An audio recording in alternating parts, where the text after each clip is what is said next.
cryptocurrencies mu bindi bihugu bya Afurika abandi babimenye hakiri kare mu bindi bihugu bitandukanye, ndetse hari n'abafite izo babitse kandi mu bwinshi bwazo.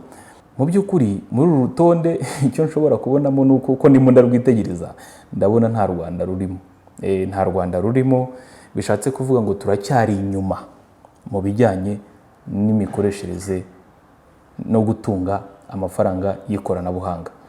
Ibijyanye na exchanges cyangwa se amasoko akoreshwa cyane muri Afurika by'umwihariko, ubwo nibanze ku mugabane wacu.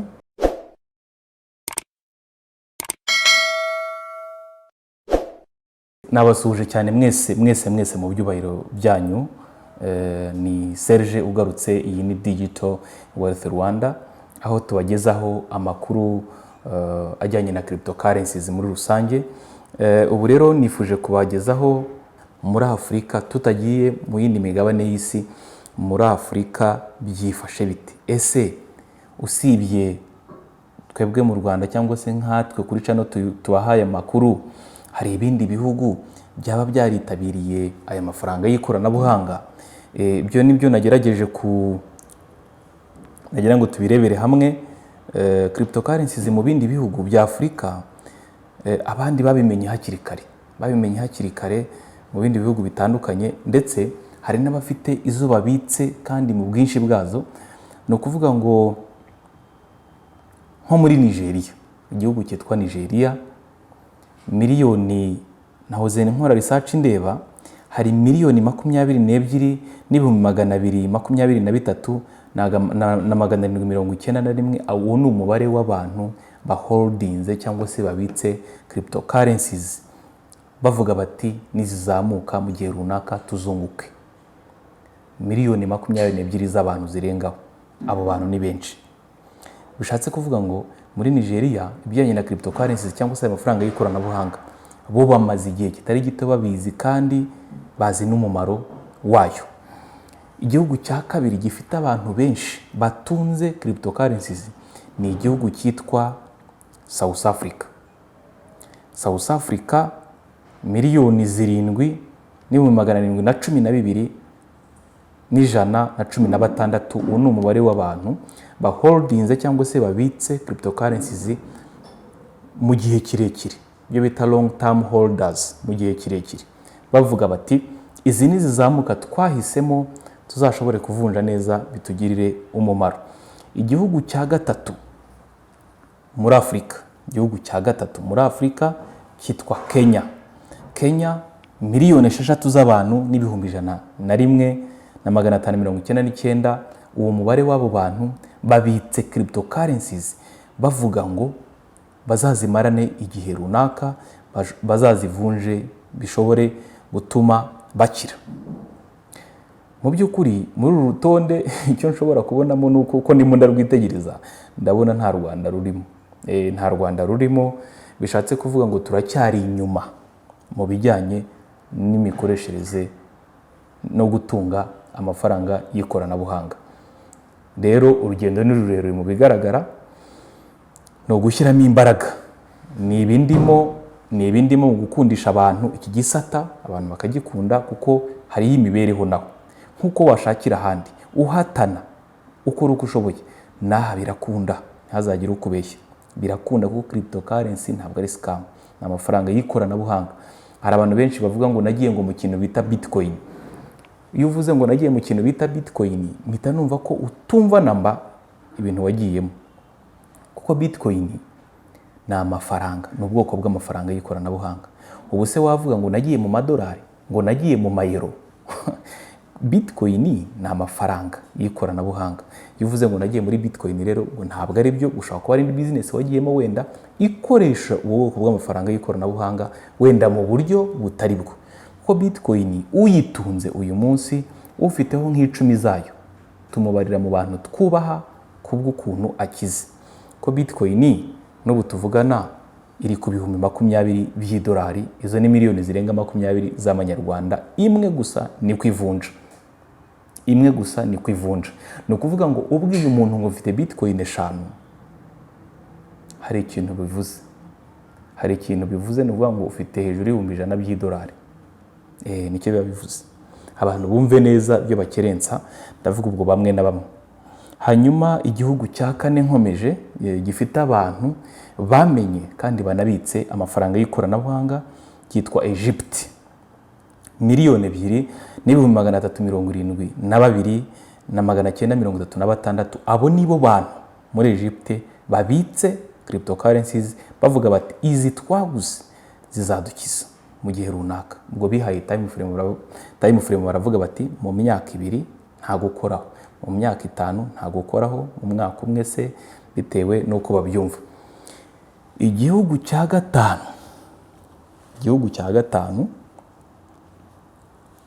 gatanu muri Afurika ni Tanzania.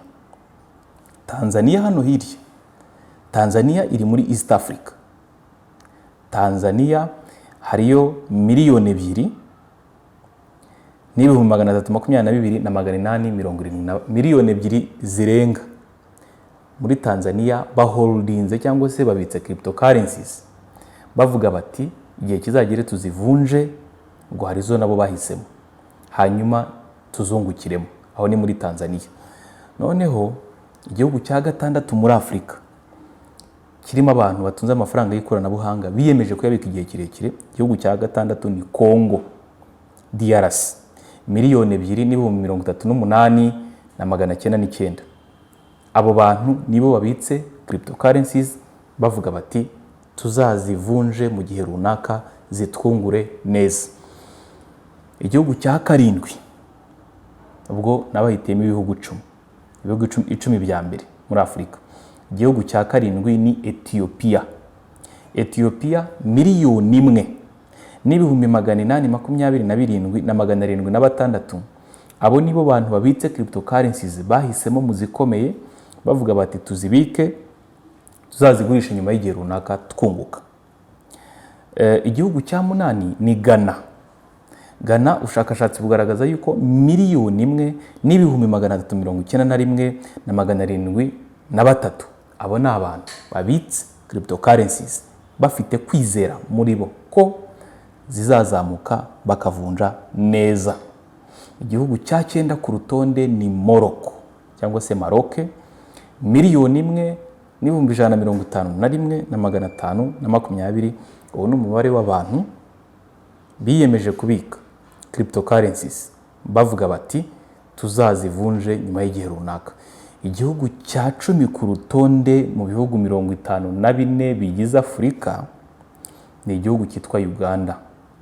Abantu 984,731 nibo bantu babitse cryptocurrencies bafite kwizera kwagutse muri bo ko zizazamuka bagashobora kuvunja neza. Urutonde nuko ruhagaze. U Rwanda ntago ruriho. Kubera iki? Abantu benshi ibintu bijyanye na online barabijyana muri side ya scams, kandi ibi ntabwo ari byo habe namba. Ndi umuhamya ntabwo ari byo.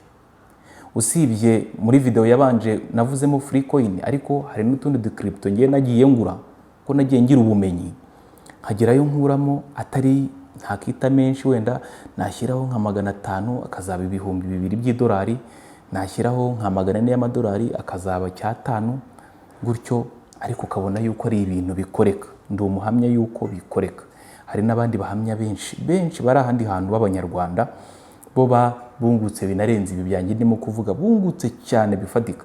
Hari n'uwo nzi waguze Ethereum ikiri hasi 2019, ariko agura nyinshi kuko yari afite ubushobozi buri hejuru we, donc yarakize rwose. Wono we ni umuntu nzi uri ku rundi rwego rw'imibereho kubera cryptocurrencies. Nyamuneka rero, nyamuneka, hano hantu ni heza, ni hazima rwose. Turifuza abantu benshi bahakunda nabo bakagira icyo bahakura. Hanyuma ubwo nari ngiye kubabwiraho noneho ibijyanye na exchanges cyangwa se amasoko akoreshwa cyane muri Afurika by'umwihariko. Ubwo nibanze ku mugabane wacu kugira ngo abantu barusheho kubyiyumvamo. Hari research nari nakoze ndeba amasoko atandukanye. Coinbase ni iya mbere. Coinbase ni iya mbere, donc abanyarwanda benshi barayikoresha, bayibitseho amafaranga y'ikoranabuhanga. Coinbase ni isoko ry'abanyamerika, rikoreshwa n'abanyamerika cyane kuko urumva ni iry'iwabo, ariko abanyarwanda bararimenye, bagira amafaranga y'ikoranabuhanga bariguriraho, kuko twagiye tubisobanura yuko amafaranga y'ikoranabuhanga agurirwa kuri exchanges cyangwa se ku masoko. Coinbase rero ni rimwe mu masoko 3 ya mbere akomeye ku isi, irakoreshwa cyane muri Afurika. Isoko rya kabiri cyangwa se ahandi abanyarwanda babika cyane, Binance ni isoko rikoreshwa cyane naryo n'abanyarwanda batari bakeya, ariko Binance abantu bamaze kubimenya, mbisubiramo kenshi ku mavideo ngenda nkora, yuko ni isoko rya mbere, ryo ni isoko rya mbere ku isi muri performance, isoko rya mbere ku isi.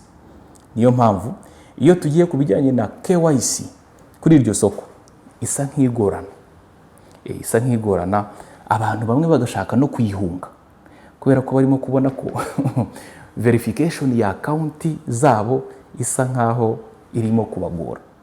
Bakagira n'amasoko bahungiraho nka za gate.io, nka za huobi, n'andi masoko agiye atandukanye agurirwaho akanagurishirizwaho amafaranga y'ikoranabuhanga. Irindi soko rikoreshwa cyane ryitwa ngo ni Varle, ni ryo muri South Africa, ryashinzwe mu 2018. Iryo soko rero ribonekaho na Bitcoin na Ethereum, Litecoin, Bitcoin Cash, izo ni crypto zikomeye, ubwo n'izindi zigiye zitandukanye. Iri ni isoko ryashyizweho n'abanya South Africa ubwabo. Urumva ko aya ni amasoko akoreshwa cyane muri Afurika by'umwihariko. Ni ukuvuga ngo Varle igirana mobile app, bagirana mobile app yabo. Irindi soko rikoreshwa cyane ryitwa Naira X. Naira X ni isoko ryo muri Nigeria, Nigerian Exchange. Naho dushobora kuhasanga ya makripto akomeye abanziriza andi ariyo Bitcoin, Ethereum, Litecoin n'izindi cryptocurrencies. Ni ukuvuga ngo Naira X yashyizweho muri 2016 nibwo iri soko ryashyizweho. Noneho hari irindi soko rikoreshwa cyane ryishyiriweho n'abanyakenya, buriya hari ibihugu birimo abantu b'abahanga kwiri muri iki gisata nimo kuvugaho. Bitpesa ni isoko ry'abanyakenya, ribonekaho na za crypto zikomeye zirimo Bitcoin, Ethereum n'izindi zitandukanye. Iyi Bitpesa yo muri Kenya ni exchange, ndetse bafite na mobile app ushobora gukoresha muri telefone za Android. Irindi soko rikoreshwa cyane ni ryitwa Quidax ni isoko ry'abanyanigeria ribonekaho za crypto zikomeye. Urumva niba dufite ibihugu byashoboye kwishyiriraho amasoko, ibyo bihugu bikaba biri kuri uyu mugabane turiho, ni ikimenyetso yuko aho tugana muri cryptocurrency hagutse cyane kurusha uko abantu benshi bashobora kubitekereza. Ibihugu, abantu bamwe b'abahanga bagize ubumenyi bageraho bakora n'amasoko ushobora kugura ukagurishirizaho amafaranga y'ikoranabuhanga. Ngira ngo murimo murabikurikira. Hanyuma irindi soko ryitwa Local Bitcoin. Abantu bamwe barabizi ko ni ahantu wajya ugashobora kuvunjira cyangwa se no kugurira amafaranga y'ikoranabuhanga, cyane cyane Bitcoin. Harimo n'abanyarwanda bari kuri iryo soko bagurisha iyi crypto yitwa Bitcoin, bakakubwira uburyo wakwishyura kugira ngo ushobore kuzitunga. Ushobora kwishyura kuri mobile money, ushobora kwishyura ukoresheje Equity Bank, ushobora kwishyura ukoresheje uburyo bwa M-Pesa n'ubundi butandukanye, ukaba wahabwa Bitcoin wari uzikeneye kugira ngo wenda uzifashishe ugura indi coin ushaka kugura, ariko iyo ugaragaje ko wishyuye kuri iryo soko, iyo ugaragaje ko wishyuye za crypto wa muntu wari washyize ku isoko arimo kugurisha bahita bazifatira ntabwo aba yemeye guhita yazitwara kandi bamaze kumwishyura. Icyo gihe iyo utanze uburyo uri buzihabwemo, ubwo ni ugushyiraho wallet address ya Bitcoin, ukamenya kuyishyiraho iriyo neza kuko ushobora kugira ibyo utakaza ushyizeho wallet address nabi, hanyuma ukazohererezwa zikaza muri exchange cyangwa se aho usanzwe ubika nawe currencies. Hanyuma irindi soko byitwa OVX. Ubu ni ubumenyi bushyashya abantu benshi batari bafite, ko muri Afurika hari ibihugu byifitiye amasoko wabonaho cryptocurrencies. Urumva muri Afurika harimo abantu nyine bari ku yindi level muri iki gisata turimo. OVX niyo muri South Africa. Ushobora kuyisangaho Bitcoin, Ethereum, Litecoin n'izindi twita altcoins, izindi crypto zitandukanye. Iyi OVX yashyizweho muri 2017 ndetse ifite na application umuntu ashobora gukoresha muri phone za Android, zikoresha Android. No kuvuga ngo irindi soko ushobora gukoresha zikoreshwa cyane muri Afurika hari Paxful. Paxful naryo ni isoko muri Afurika abantu benshi bagura bakanagurishirizaho cryptocurrencies. Ayo ni amasoko 10 akoreshwa cyane ndetse hafi ya yose yishyiriweho n'Abanyafurika by'umwihariko. Ikintu nakongeraho hejuru y'aya makuru atandukanye nuko ejo bundi 2021 irangira twabonye crypto yitwa Bitsec. Ni crypto ikiri ntoya, byari mu matariki 12 z'ukwa 11 2021 nibwo ndi mu bantu bamenye makuru hakiri kare. Iyo Bitsec ndayigura, byaje kugera mu kwa kabiri kwa 2022 kwa gatatu gutyo. Ya crypto yari yatangiye iri kuri 0.01 hafi aho ngaho, irazamuka imwe ivunja amadolari 9.9 hafi aho ngaho, imwe ivunja amadolari angana atyo. Ibyo bintu byabaye bamwe duhari kubera ko twari twaramenye ayo makuru. No kuvuga ngo izo nari naraguzeho umwaka ushize wa 2021 nagurishijeho na igiciro cyazamutse nkuko, ubwo nabwo hari ukuntu byagenze neza, bitewe n'izo nari naguze. Iryo zamuka riraba kandi urumva ko iryo abakurikira neza iryo zamuka ntabwo ari ritoya. Ufata urebe uvuga uti wenda niyo nawe narashyizeho 200 iri kuri icyo giciro mvuze, hanyuma ikagera wenda niyo yagera kuri 4 cyangwa 5 cyangwa ngahe nkagurisha hari buvemo iki. Ubwo urumva iyo ni crypto yindi yitwa Bitsec. Icyo gihe twaguriye hasi bamwe, ikazamuka ikaduha amafaranga tukayavanamo tukayafata n'intoki. Hari abantu bavuga ngo ariko aya mafaranga urayafata koko? Urayafata, urumva ntabwo wafata miliyoni wenda nk'8 cyangwa 10 cyangwa arenga ngo uvuge ngo urayigendana mu mifuka y'amanyarwanda. Okay, sinzi uyatemberane mu ishashi se, sinzi, ariko urayafata. Cyo nababwira ko nuko ya crypto iyo yazamutse ya crypto ukavunja urayafata. Ubwo rero haje kuza n'uburyo bwa staking kandi bwiza bamwe turimo kwitabira. Ubwo ushaka amakuru muri rusange yo kungukira muri cryptocurrencies bigenda bite, banashyizeho nimero zanjye hasi, urampamagara tukagira uburyo duhura cyangwa se uburyo tuvugana, kuko ndabizi hari benshi uko igihe kigenda kigira imbere bazagenda babona yuko aya makuru ari ay'umumaro cyane kuri bo. Nakagaruka rero mwibuka gukora like na subscribe, kandi Imana ibahe umugisha. Murakoze cyane.